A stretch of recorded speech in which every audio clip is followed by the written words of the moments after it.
Hoy les hablaré de la transmutación mexicana, de un México campirano y conservador a un México liberal, industrial y la crisis capitalista de 1857 a 1920. Empezaremos hablando sobre lo que es el liberalismo. Vemos que el liberalismo surge en lo que es el siglo XVII y XVIII en Europa. Y vamos a ver que pues es un conjunto de ideas que buscaban lo que era un cambio para estar en contra de lo que era el sistema monárquico. Y busca establecer una sociedad organizada por burgueses, así como buscaba lo que era el progreso material y la libertad individual. Pero si hablamos de lo que es el liberalismo en México, observamos que en términos generales busca romper con lo que es el conservadurismo. Por ejemplo, en el aspecto político busca una soberanía nacional, busca la división de poderes y la libertad individual. En lo económico, planea que México pues empiece a industrializarse y que exista un libre comercio, así como también pues empiece a haber una inversión extranjera. Y por último, en el aspecto social, buscaba que los hombres tuvieran pues derechos y que se desarrollaran nuevas clases sociales. Y pues aquí va a surgir lo que es el neoliberalismo. Si hablamos del liberalismo de Benito Juárez, observamos que este comienza en 1857 con lo que es la Constitución pues de ese año. Vamos a ver que existe lo que es un desacuerdo en lo que van a ser los liberales y los conservadores. Pues los conservadores quieren que la iglesia aún siga tomando decisiones y los liberales buscan que, por ejemplo, la educación se convierta en laica. Entonces nace la Constitución como lo que es consecuencia de la Revolución de Ayutla.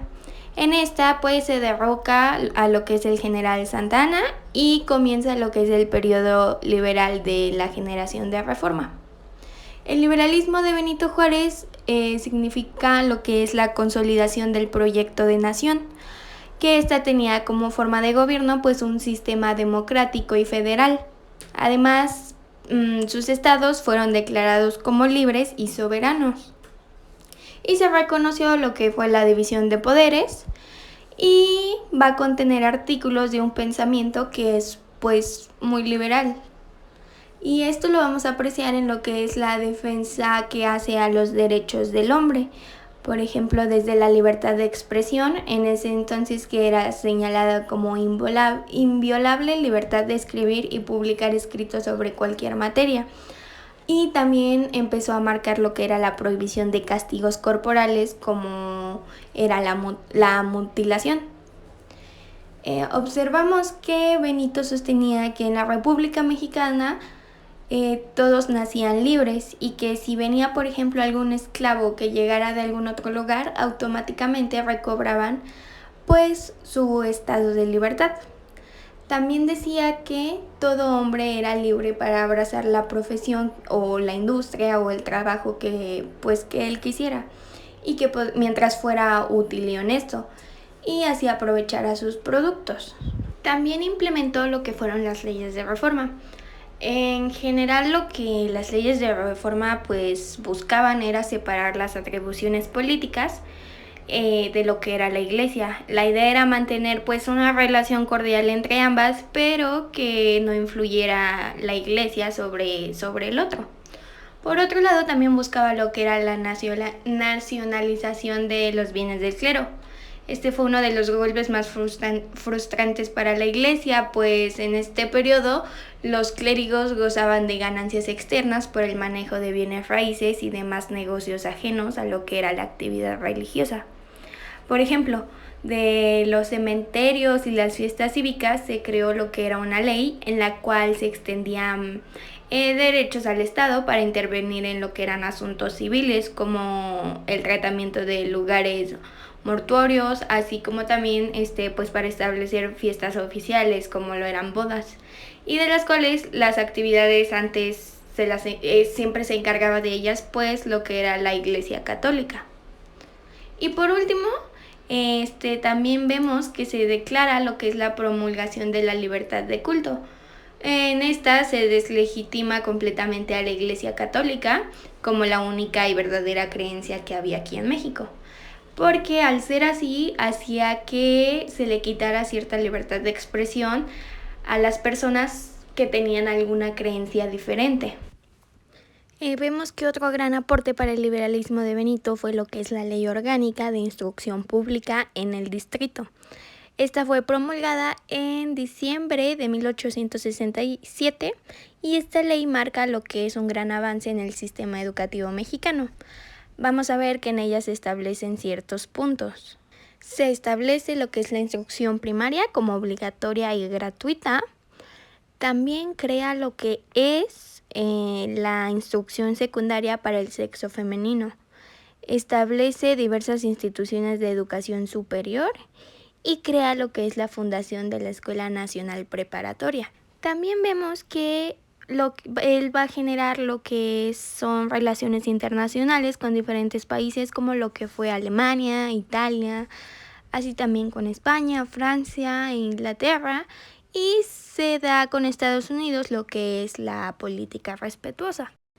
Hablemos de nuestro siguiente personaje importante, el liberalismo de Porfirio Díaz. Porfirio Díaz va a llegar con la intención de darle una nueva transformación al país. El porfiriato incluyó lo que fue su política petrolera en una política global de puertas abiertas y sin restricciones a lo que eran las inversiones extranjeras. Entonces, con base a este criterio general, dejó hacer y dejó pasar a los consorcios interesados bajo el amparo de la propiedad privada absoluta. Después, en 1882, se va a colocar lo que es la primera piedra de lo que sería el nuevo puerto. Es algo que se implementa pues en el liberalismo de Porfirio Díaz, la creación de los puertos. Luego se da también lo que es la inversión extranjera en los primeros tiempos del porfiriato. Por allá de 1884, las inversiones extranjeras en México ascienden apenas a 110 millones de pesos. Pero para 1911 el monto se eleva ya a lo que son 3.400 millones de pesos. También vamos a observar que se crea el banco y que los principales avances en materia de tecnología van a ser lo que es la extensión del sistema ferroviario, y el mayor medio de transporte va a ser este mismo, que va a atravesar lo que es todo el país. También vamos a observar que se introduce lo que es la electricidad. En el aspecto político, el Consejo Superior en 1882 de Salubridad elabora lo que va a ser pues un dictamen sobre la higiene que había en el país, sobre la higiene pública. Y en este dictamen aseguran que pues varios de los estados no cuentan con medidas de salubridad buenas y que donde llega a haber pues carecen verdaderamente de lo que es la sanidad. Entonces, lo que van a hacer es crear un decreto donde se encargan de todo lo relativo a lo que es la política sanitaria, la Policía Sanitaria Marítima. Van a convocar a congresos nacionales sobre higiene y con la participación de todos los estados, pues logran que se legisle lo que es la sanitaria de la República. También va a declarar que la educación elemental es obligatoria, que tiene que ser gratuita y a su vez laica, así como también crea lo que es la preparatoria científica y positivista. Por último, va a crear decretos, como por ejemplo el de la presidencia, que debía durar de 4 a 6 años, y también se formaron nuevas clases sociales en las que se encontraba lo que fue la burguesía media y pues los campesinos hasta abajo.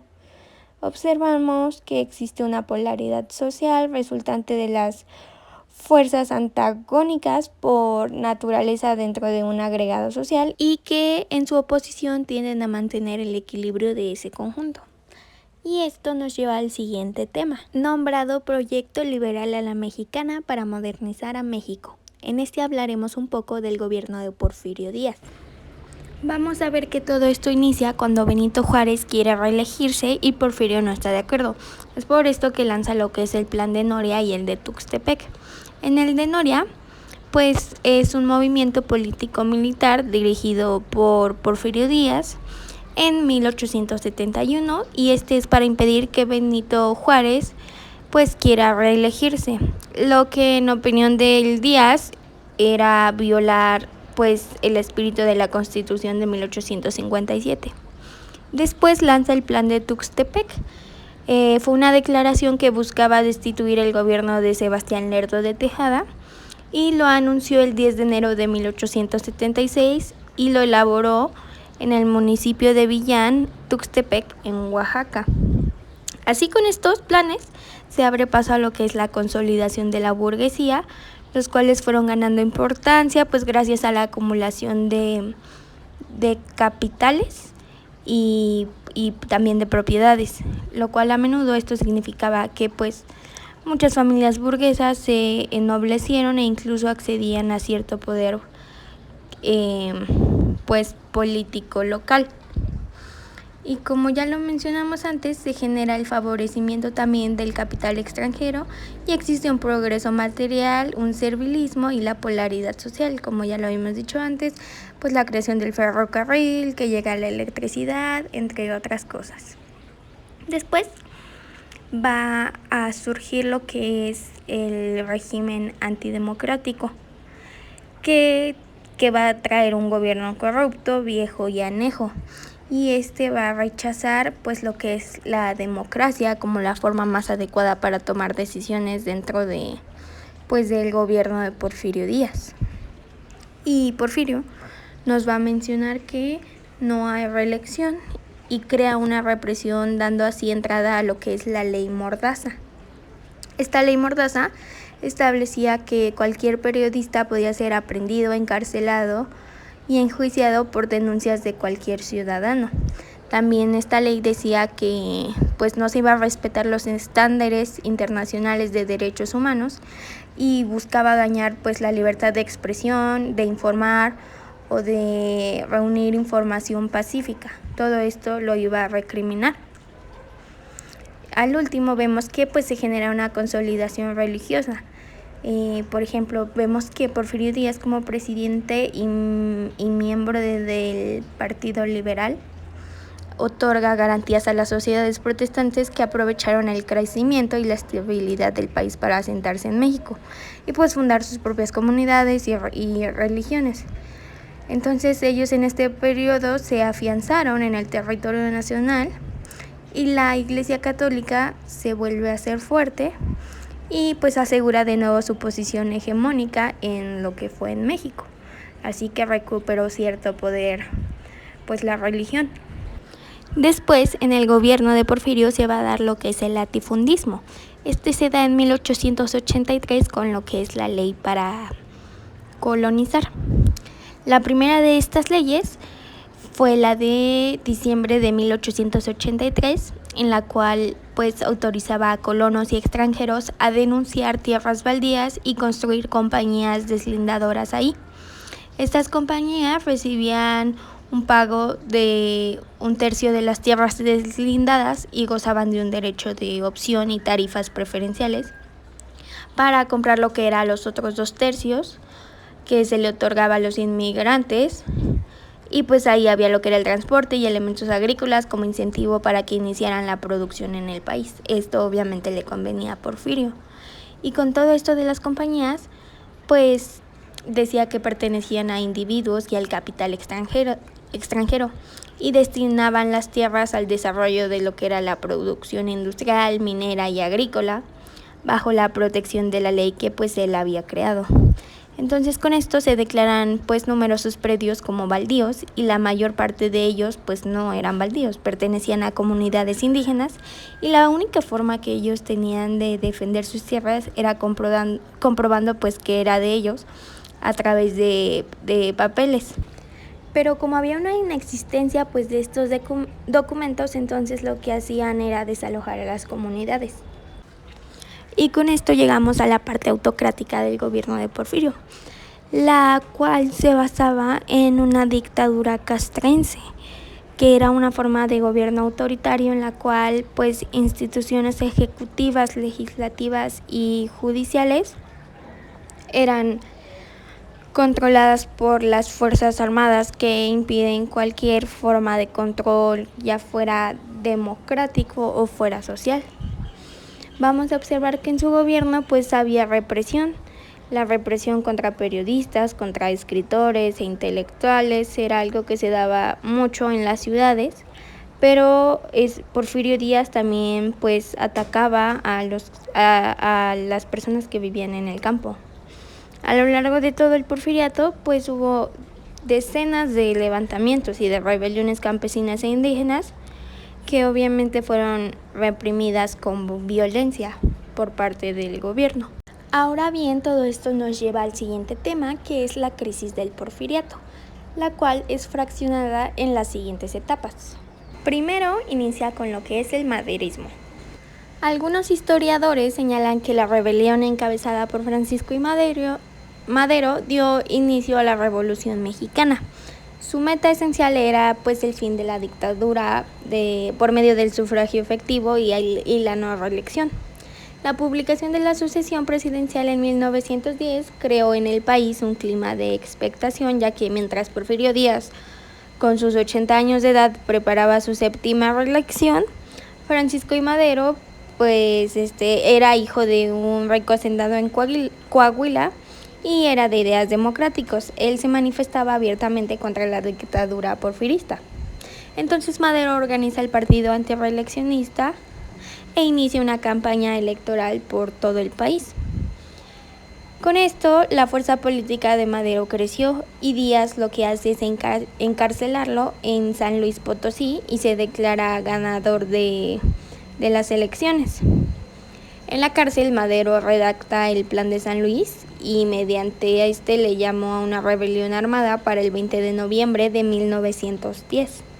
A partir de entonces es que numerosos grupos se levantan contra Díaz, como lo fueron Abraham González, Pascual Orozco y Francisco Villa, en lo que fue el norte del país, y más tarde Emiliano Zapata se unió a la revuelta en el estado de Morelos.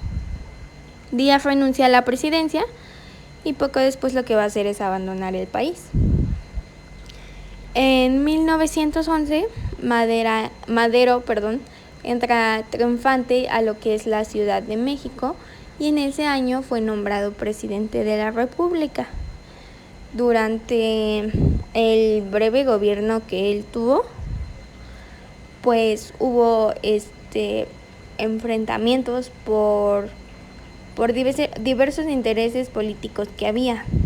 Por una parte, pues algunos de sus enemigos lo atacaron ferozmente a través de lo que fue la prensa, y por otra, a los revolucionarios pues no les gustó que Madero dejara lo que fue el ejército federal en manos de los antiguos generales porfiristas, que pues como todos sabemos ese fue un gran error que él cometió, por lo que se levantaron en armas Pascual Orozco y Emiliano Zapata, quienes exigían la restitución de tierras a los pueblos mediante lo que fue el Plan de Ayala.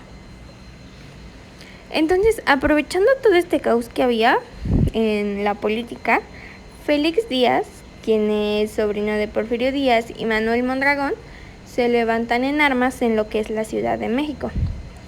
Durante ese conflicto que se conoce como la Decena Trágica, Madero le confía a Victoriano Huerta el mando de las tropas leales pues a lo que es el gobierno. Y Huerta, con la intermediación de Henry Lane Wilson, que en ese entonces era embajador estadounidense, pacta con los sublevados y capturan a Madero en el Palacio Nacional, que es donde lo asesinan. Luego vemos lo que es la contrarrevolución de 1913 a 1916, encabezada por lo que es Victoriano Huerta. La idea es quitar de la presidencia a Francisco Madero a través del pacto de la embajada y poner a Huerta en su lugar y luego a Félix Díaz. Pero el verdadero objetivo de Huerta es quitar a Félix Díaz del camino y erigirse como el nuevo presidente de la República. Entonces, con base a el pacto de la embajada, Huerta debía ser un presidente de transición para que Félix Díaz asumiera el poder mediante elecciones generales, aunque no fue así, y envía a Félix como embajador en Japón. sustituye a sus partidos de Félix del gabinete y pone a los suyos. Lo que hace es que se postula y gana con fraudes, a través de fraudes, la elección de febrero de 1913. Entonces gana las elecciones. En Estados Unidos también vamos a ver que gana las elecciones Woodrow Wilson, quien desconoce a Huerta. Huerta intenta negociar la paz con Orozco y con Zapata, pero Zapata lo que hace es rechazarlo. Entonces, en octubre de 1913, Huerta lo que hace es disolver la Cámara de Diputados luego de la muerte del Belisario Domínguez y convoca una elección de diputados y senadores. Pero vamos a ver que se crea la revolución contra Huerta. Este es un rechazo al gobierno usurpador de Huerta, ya que desconocía los poderes de la federación y a los gobernadores de los estados que no hubieran rechazado a la administración huertista. Se nombra a Carranza como primer jefe del ejército constitucionalista y se le facultaba para asumir la presidencia interina al ocupar la Ciudad de México y convocar a elecciones tan pronto se pudiera lograr pues esta paz. Entonces, en junio de 1914, la División del Norte toma Zacatecas y Obregón derrota a fuerzas huertistas en Jalisco. Carranza lo que hace es enviar a Villa al norte y a Obregón al sur, y Villa y Ángeles se oponen. Se establece lo que es el Pacto de Torreón y se ratificaba a Villa como comandante de la División del Norte. Se propone la reforma del Plan de Guadalupe, de modo que ningún jefe del ejército constitucionalista figurará como candidato a la presidencia en las elecciones si es que se llegaba a lograr el triunfo sobre Huerta. Después, en marzo de 1914, zapatistas toman Chilpancingo con la idea de pues ir a la capital. El 15 de julio vemos que Huerta presenta su renuncia. Y el 14 de agosto, por medio de los tratados de Teoloyucan, se logra la rendición del ejército federal y la capital es ocupada por los revolucionarios y el antiguo régimen pues ya por fin había caído. Vamos a ver que el tipo de ejército de la contrarrevolución es organizada por miembros de lo que es el ejército federal, en colaboración con civiles antimaderistas y que son apoyados por el embajador de Estados Unidos, Henry Lane Wilson. Y ahora sí, hablando a profundidad del movimiento constitucionalista, vemos que en su primera etapa lo que busca es encaminarse fundamentalmente hasta la obtención del control político del país.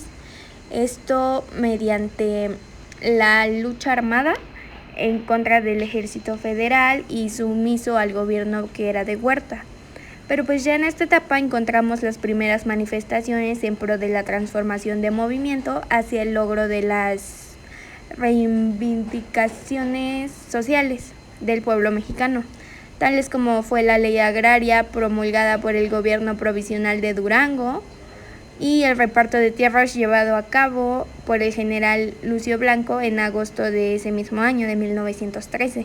La segunda fase, que va del 1914 a 1915, se caracteriza por la decisión de los jefes del movimiento constitucionalista, la integración de una convención revolucionaria que pretendía dirimir las dificultades existentes entre estos y el definitivo y total rompimiento entre lo que eran los convencionalistas, que estaban apoyados por Villa y Zapata, y los constitucionalistas, que siguieron bajo el mando de lo que fue pues Carranza. Ahora bien, vamos a ver que ellos crean un plan revolucionario o documento llamado el Plan de Guadalupe.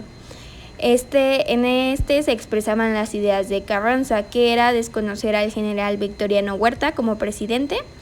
Se desconocen también a los poderes legislativos y judicial de la Federación.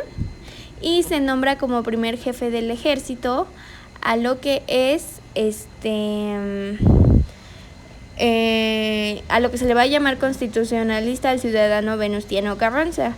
Y también se encargará interinamente del poder ejecutivo, igualmente pues Venustiano Carranza. También observamos que su ejército va a estar conformado por gobernadores, hacendados y campesinos. Y que termina todo esto con la División del Norte, que toma Zacatecas, Ángeles y Villa. Al desobedecer a Carranza, Obregón derrota a lo que son las fuerzas huertistas en Jalisco, y Carranza manda a Villa regresar al norte y Obregón al sur, pero Ángeles y Villa se oponen. Entonces, como consecuencia, se establece lo que es el Pacto de Torreón. Y por otro lado, los zapatistas cierran el cerco contra el gobierno.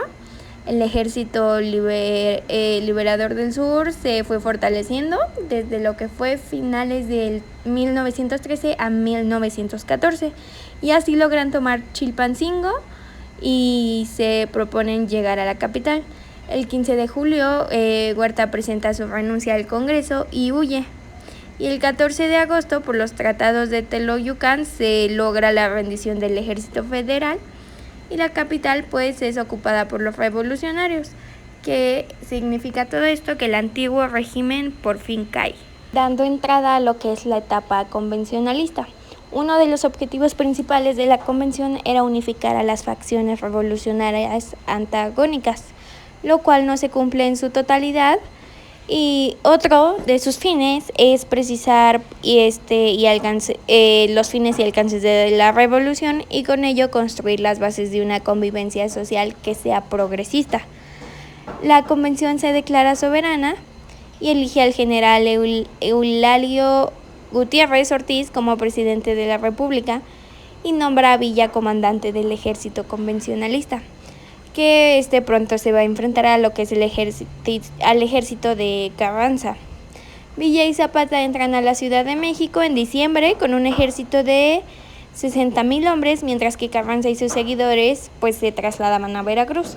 Esta etapa va a finalizar con lo que es el triunfo de los carrancistas contra Villa y Zapata. Todo esto se debió al genio militar de Obregón. Otro factor que pues fue el fracaso de los gobiernos de la convención.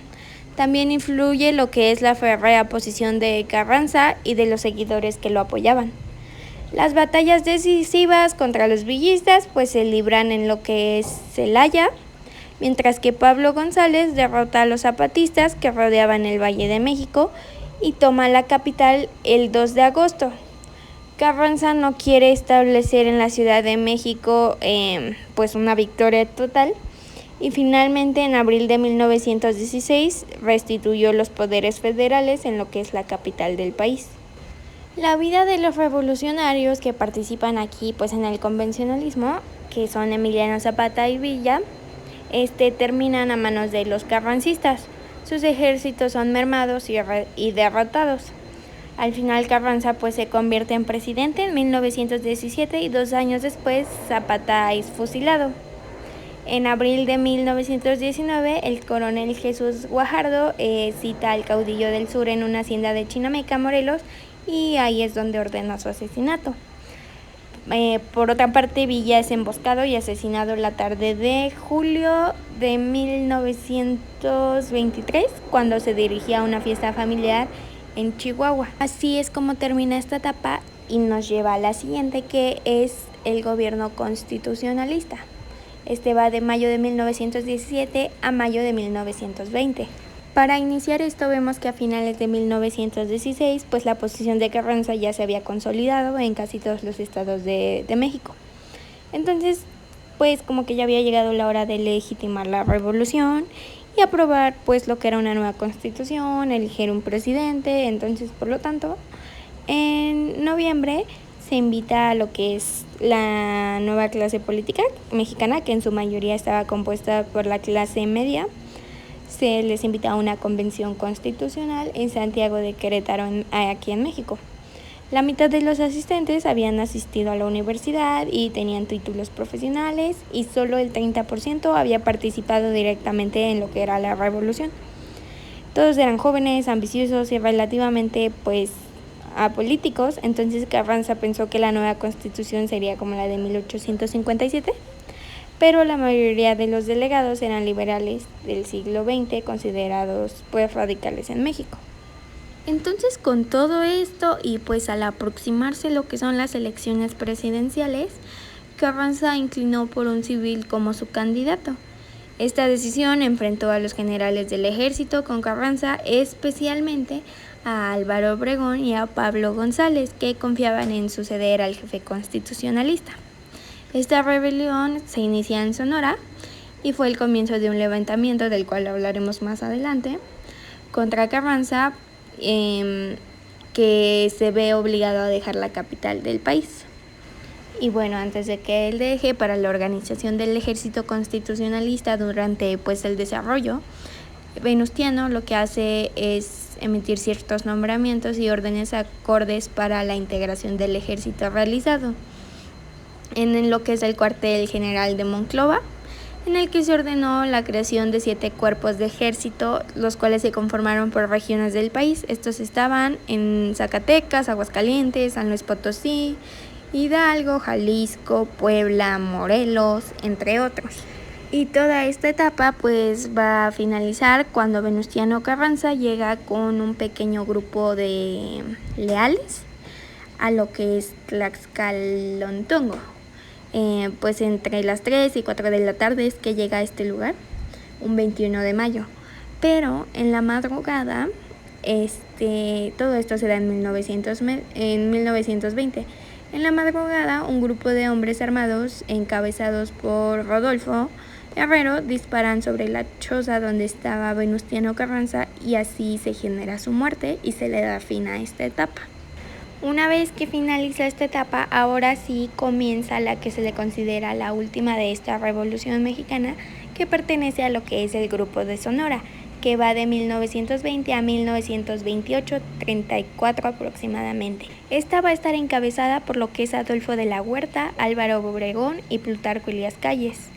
Este periodo de los gobiernos sonorenses abarca de 1920 a 28, donde figuraron Adolfo de la Huerta y los dos que ya mencioné antes. Este habría de ser un periodo crucial en lo que es la historia del país, no solo porque se consolidó la paz, sino también porque se constituye lo que es el régimen político que se mantendría vigente durante lo que resta del siglo XX. Iniciamos viendo que Obregón desea la silla presidencial y creía que Carranza compensaría su apoyo por derrotar a Huerta. Pero Carranza no quería más militarismo y propuso a Ignacio Bonillas como sucesor. Calles y de la Huerta, por esto es que lanzan en Sonora el plan de Agua Prieta. Los militares se van a unir a este plan y Carranza, al escapar, es asesinado. De aquí se detona lo que es la presidencia provisional de Adolfo de la Huerta y hoy en día se le considera como uno de los presidentes más honestos y confiables, que se caracterizó por la pacificación que logró en el país. De ahí sigue la presidencia de Obregón. Al desarrollarse un mandato de Obregón, se trata de hacer un reparto agrario, ya que el petróleo está en manos de compañías extranjeras y se posponen su control para mejorar la relación con Estados Unidos. Él va a crear la SEP, la cultura mexicana va a renacer y se fundan escuelas y aparece el muralismo en México. En 1927, Obregón logra que el Congreso se establezca con una relación presidencial, y de la Huerta proclama el plan de Veracruz y la rebelión empieza a tener fuerza, y aunque tienen la victoria, sus generales renuncian.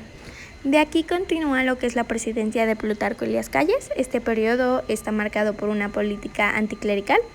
En 1926 se van a cerrar lo que son las escuelas religiosas y poco a poco empieza la guerra cristera, la cual genera miles de pérdidas humanas, crisis agrarias y migración.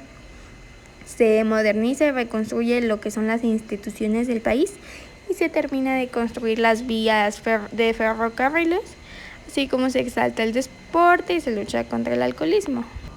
El Grupo de Sonora lo que va a tener como propósito es que el país estuviera dirigido principalmente por la clase media, que la clase media atendiera a las necesidades de la población, ejerciendo lo que es el control desde el arte y la educación en una población que era analfabeta. Y vamos a ver que la región en donde operó fue en Sonora, en Guadalajara, en Ciudad de México, en Puebla y en Tlaxcala. También vamos a ver que su ejército fue conformado por indios yanquis, aproximadamente 800, que luchaban en la División del Norte durante la Guerra Cristera, y fueron militares federales de Plutarco Elías, y casi al final de la guerra hubo mayor apoyo de Estados Unidos, ya que ahí hubo una negociación a cambio de petróleo. Al final, el grupo de Sonora pues fue apoyado por viejos generales y oficiales de lo que fue la revolución, de la rebelión de la Huertista. Vamos a ver que este último movimiento termina con Obregón, que muere asesinado cuando ya estaba como candidato electo.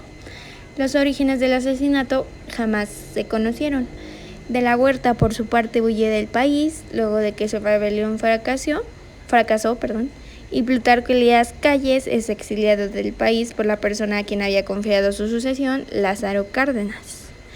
Aquí pues hubo un papel importante de las mujeres que destacaron como en el área de enfermería, curando y atendiendo a quienes se veían afectados por las batallas, a diferencia de en otros movimientos que las mujeres no tenían pues una validez.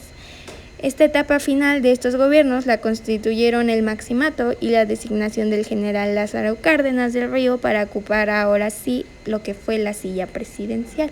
Es así como acaba esto.